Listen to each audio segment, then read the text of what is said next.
கட உபநிஷதம் பகுதி 6. இந்த உபநிஷதத்தை நமக்கு தந்த முனிவர்களுக்கும் இதை புத்தகமாக தந்த சுவாமி ஆசுதோதானந்தா அவர்களுக்கும் நன்றி.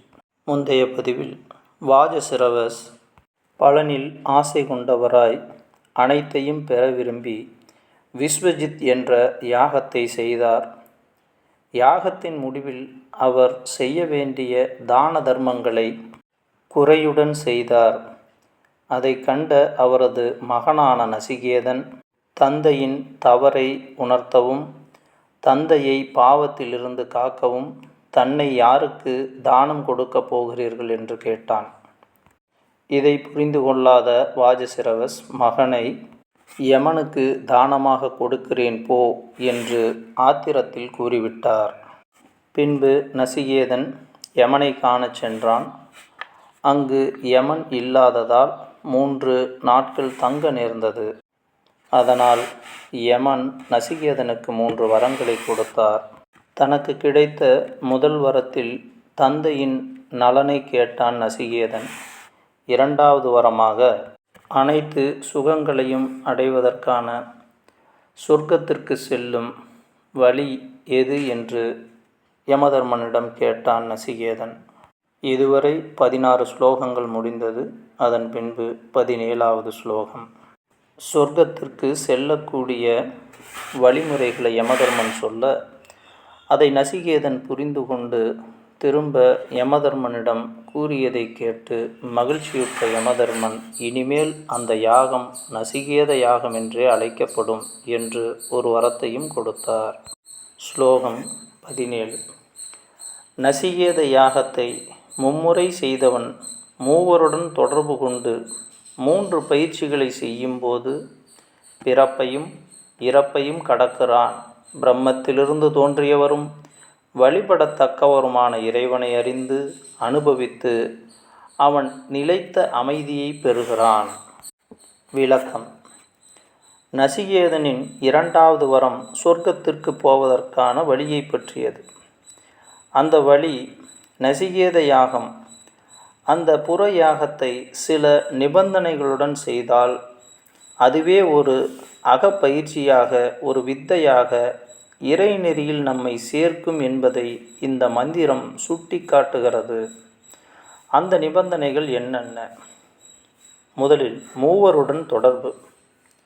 தாய், தந்தை, குரு ஆகிய மூவர் காட்டும் வழியில் செல்ல வேண்டும். தாயின் அரவணைப்பு, உலக விஷயங்களில் தந்தையின் வழிகாட்டுதல், அக வாழ்க்கையில் தகுந்த குருவின் வழிகாட்டுதல் ஆகிய 3ம் உரிய வேளையில் சரியாக கிடைப்பவன் வாழ்க்கை வெற்றிகரமானதாக அமைகிறது. இதில் ஒன்று குறைந்தாலும் அந்த வாழ்க்கை நிறைவு பெறுவதில்லை. எனவே இந்த மூவரின் ஆசிகளால் வாழ்க்கை நிறைவு பெற்றவனாக இருக்க வேண்டும். இந்த மூவரின் தொடர்பால் ஒருவன் இறைவனை அறிகிறான். அதாவது இறைவன் ஒருவன் இருக்கிறார், அவரை அடைவதே வாழ்க்கையின் நோக்கம் என்பது அவனுக்கு தெரிய வருகிறது. இத்தகைய மந்திரத்தில் வரும் அறிந்து என்ற வார்த்தையை குறிப்பிடுகிறது. ஆனால் அப்படி அறிவது மட்டும் போதாது, அனுபூதியில் இறைவனை உணர வேண்டும், அனுபவிக்க வேண்டும். இந்த மந்திரத்தில் வரும் அனுபவித்து, அதாவது நியாஸ்ய என்ற வார்த்தை குறிப்பிடுகிறது. அதற்கான பயிற்சிகள் எவை? அதற்கு 3 பயிற்சிகள் உண்டு.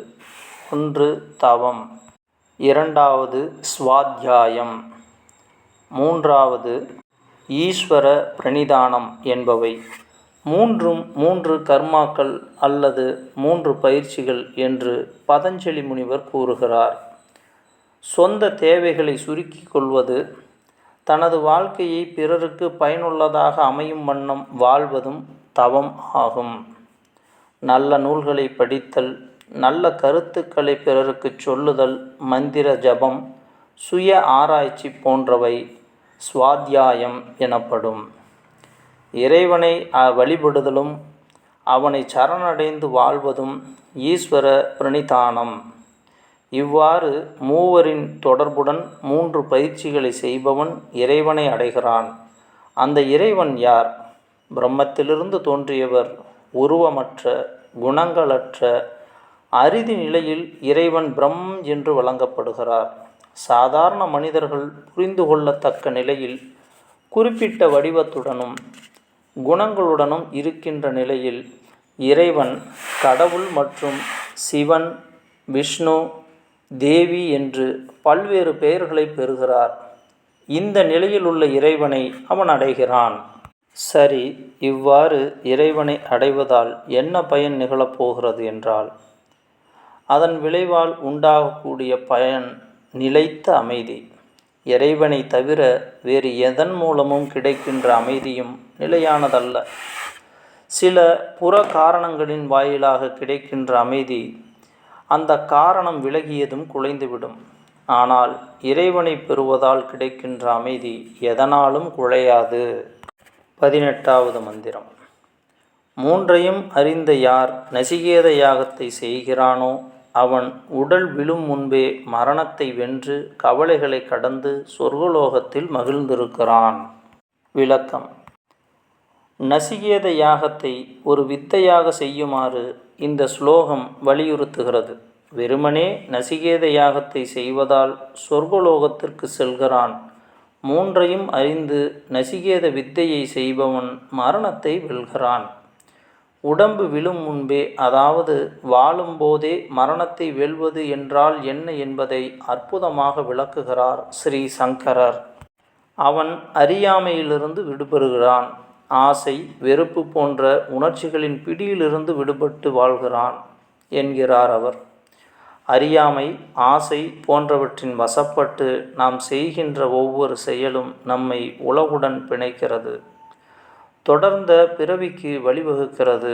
ஆசையோ வெறுப்போ அற்றவனாக வாழும்போது பிறவியற்று போவதால் அது மரணத்தை வென்ற வாழ்க்கையாகிறது.